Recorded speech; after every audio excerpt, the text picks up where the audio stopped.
दुनिया के किसी भी संस्कृति में नहीं ऐसा सोचा होगा लोगों ने। क्रोध भी परमात्मा है और परमात्मा का ही शक्ति है। मृत्यु से तुम लड़ने जाओ कभी जीत नहीं पाओगे। तुम जब शरणागत हो जाओगे तब तुम मार्कंडेय बन जाओ। तो ये जानो, ये सारा संसार रुद्र भूमि है। जाग के देखना भर है। चमत्कार के जीवन में कमी है ही नहीं। जहाँ देखते हो वहाँ तुम्हें। ये मत समझना कोई नहीं देख रहा, कोई तो देख रहा। कैलाश का अर्थ यही है जहाँ सिर्फ उल्लास है। अपने मानस सरोवर में गोता लगाओगे वही कैलाश है। यही सार है, यही ज्ञान है, यही शिव तत्व है। नमस्ते रुद्र मन्यव उतोतैषवे नमः। नमस्ते अस्तु धन्वने बाहुभ्याम उतते नमः। मंत्र को सीधा सीधा पढ़ोगे, सीधा सीधा अर्थ संस्कृत में अर्थ करने लगोगे तो लगेगा अरे भगवान तुम्हारे गुस्से को नमस्कार है, तुम्हारा हाथ को नमस्कार है, तुम्हारा बाहु को नमस्कार है, तुम्हारा धनुष को नमस्कार है, तुम्हारा क्या तीर को नमस्कार है। इस तरह का अर्थ होता है। अरे ये क्या बात है। मगर ऊपर से दिखता कुछ है, होता कुछ और है।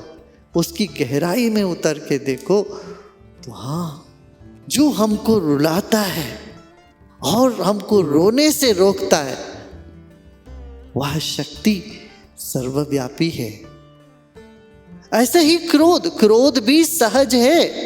एक बच्चा को देखिए ना, बच्चे के हाथ में कोई खिलौना देके उनसे हाथ छीनो, क्रोधित होता है कि नहीं? इतना क्रोधित होता है, उसके कण कण से चिल्लाता है कि रोने के बाद क्रोध या क्रोध के बाद रोना आता है, ये निश्चित है। और यह सभी भाव, यह सभी अभिव्यक्ति चेतना के उन्हीं का है। क्रोध को तुमने कभी देखा कि ये ईश्वर का है? ऐसा सोचा क्या? दुनिया के किसी भी संस्कृति में नहीं ऐसा सोचा होगा लोगों ने। ये सोचा है जहां तक अपना जानकारी है। क्रोध भी परमात्मा है और परमात्मा का ही शक्ति है। घड़ी घड़ी क्रोधित होके उठते हैं हम, मगर हम ये नहीं देखते हैं कि ये अनंत संसार में क्रोध भी एक शक्ति है। मृत्यु से तुम लड़ने जाओ कभी जीत नहीं पाओगे। मृत्यु को तुम जब शरणागत हो जाओगे तब तुम मार्कंडेय बन जाओगे, चिरंजीवी हो जाओगे।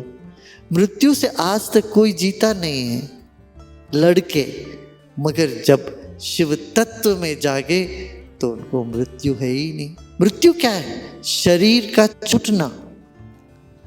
और मैं शरीर तो हूं ही नहीं।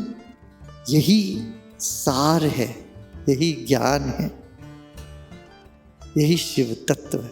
शिव को नीलग्रीवा कहते हैं, नीली गले वाले, नीलकंठ। ये पूरा आकाश ब्रह्मांड व्याप्त देहा, तुम्हारा शरीर ये पूरा ब्रह्मांड है।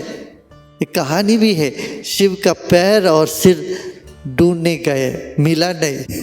कहानी सुना है ना? ना ब्रह्मा जी पता लगा पाए इनका सिर कहाँ है, ना विष्णु पता लगा पाए इसका पाँव कहाँ है। मानी ब्रह्मांड इतने विशाल तुम्हारा रूप है, तुम दिखती ही नहीं हो। इसीलिए विरूपाक्ष नाम दिया। विरूपाक्ष माने रूप ही नहीं है मगर आंख है। क्या? अरूप है, रूप नहीं मगर आंख है। तुम आंख बंद कर लो, देखो तुम्हारा रूप है क्या? नहीं, मगर तुम दिखता है ना कुछ तो। बंद आंख में सपने तो बंद आंख में ही देखते हो। मत एक और आंख, विरूपांक, रूप नहीं है मगर आंख है। ऐसे ही ये सारा प्रकृति में आंख है, देख रहा। कहते ना कि एक तो कोई गलती करते तो उनको सुनाने वाले कहते हैं देखो कोई और देख रहा है। ये मत समझना कोई नहीं देख रहा, कोई तो देख रहा है। तुमको अपना अपराध का सजा भुगतना पड़ेगा, चूकना पड़ेगा। तो अपनी गलती की सजा मिलेगी। ये तो डराने के लिए लोग बोलते हैं। जो सब जगह व्याप्त है चेतना, तो सब जगह व्याप्त हो, वही शिव का असली रूप है। अपना शिवलिंग वगैरह रख लेते थोड़ा एक वातावरण बनाने के लिए। सच में शिवलिंग को ही भगवान मत मानो। भगवान सब जगह है। तो ऐसे बैठ के हम इसलिए अपने ध्यान कराते ना, ऐसे बैठ के महसूस करो तुम शिव जी के अंदर बैठे हो, वही ध्यान होता।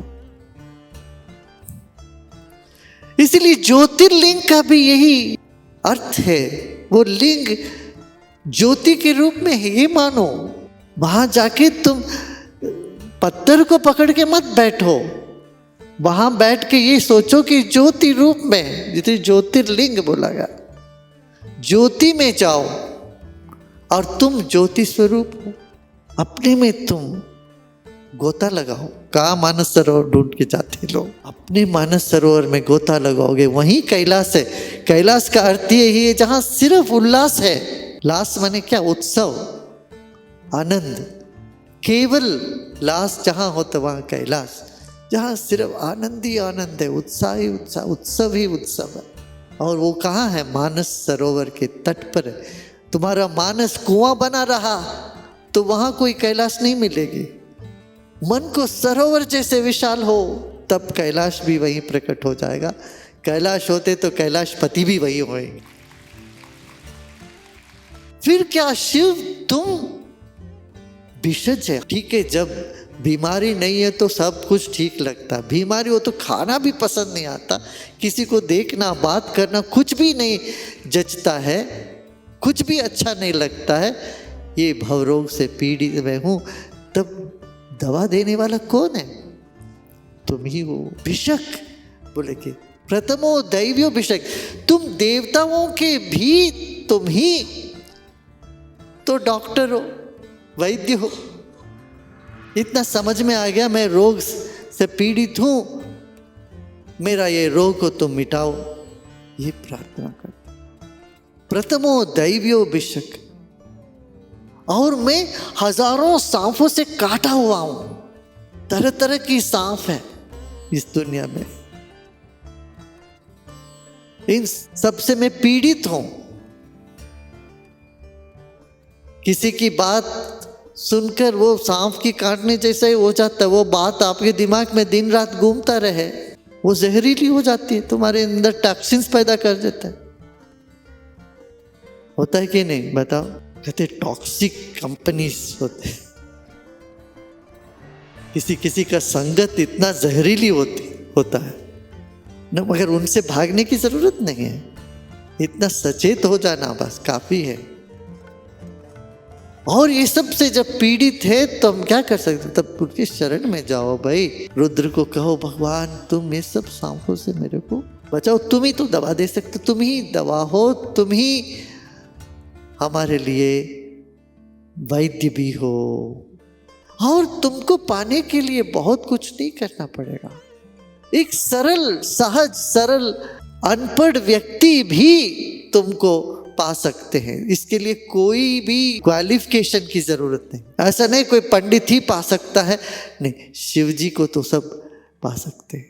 एक व्याध भी पा सकता है, मूर्ख से मूर्ख भी पा सकता है, पाके आनंदित होते हैं।